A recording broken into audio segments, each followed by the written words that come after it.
This is factoring special products. We're going to first look at the difference of two squares pattern. We've looked at this pattern before, but now we're going to look at it in reverse.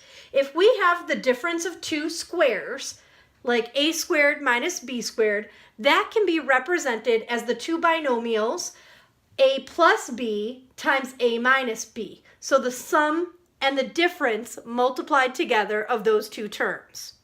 So let's see how this works in an actual example. So I have x squared minus 9. The x squared is already a square. 9 can be represented by 3 squared, so now I have the difference of two squares. Once I see it's the difference of two squares, I know that can be represented by the two binomials x plus 3 times x minus 3. Here I have x squared minus 25. The first one is already a square. 25 can be represented by 5 squared. So once it's the difference of two squares, I know it can be represented by x plus 5 times x minus 5. Here we have x squared minus 9, which is x squared minus 3 squared. Once it's the difference of two squares, I can represent it as x plus 3 times x minus 3. We can also use this pattern to solve different expressions. So here we have 54 squared minus 48 squared. It's a difference of two squares. I can rewrite the expression as 54 plus 48 times 54 minus 48. And this is a little bit easier to evaluate. 54 plus 48 gives me 102. And 54 minus 48 gives me 6. So now I just have to do my multiplication problem, 102 times 6, which will give me 612. Another pattern we're going to look at is the perfect square trinomial pattern. So we've also looked at these types of problems before, but we're going to be looking at them in reverse. So when we find a term squared plus 2 times both terms multiplied together, plus the second term squared, that actually can be represented as the sum of the two terms squared. The same thing happens if I'm subtracting 2 times both terms. It's the difference of the two terms squared. So for example, here we have x squared plus 6x plus 9. So this first term is already a square.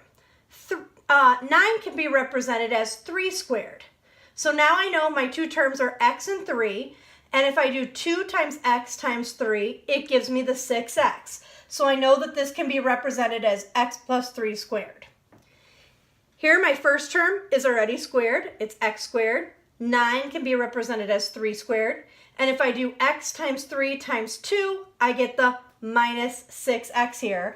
So x minus 3 squared can be a representation of this trinomial.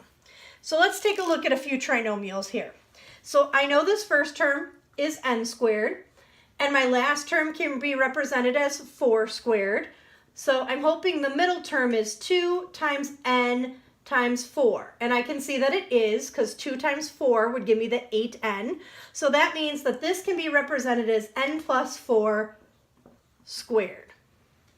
My first term here can be represented as 2x squared. My last term can be represented as 3 squared. And the middle term is a subtract.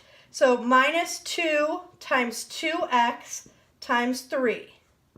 And we'll see if that works. 2 times 2 is 4, times 3 is 12x. So this can be represented as 2x minus 3 squared. So let's look at solving a polynomial equation. So in this problem, I have the first term as a square, and my last term, 1/9, can be represented as 1/3 squared. My middle term would have to be plus 2 times x, my first term, times 1/3, which is my last term here. And 2 times 1/3 would be 2/3 x. So this can be represented as x plus 1/3 squared. Now in order for this to have an answer of 0, x would have to be negative 1/3. So I'm solving my equation. The solution would be x equals negative 1/3.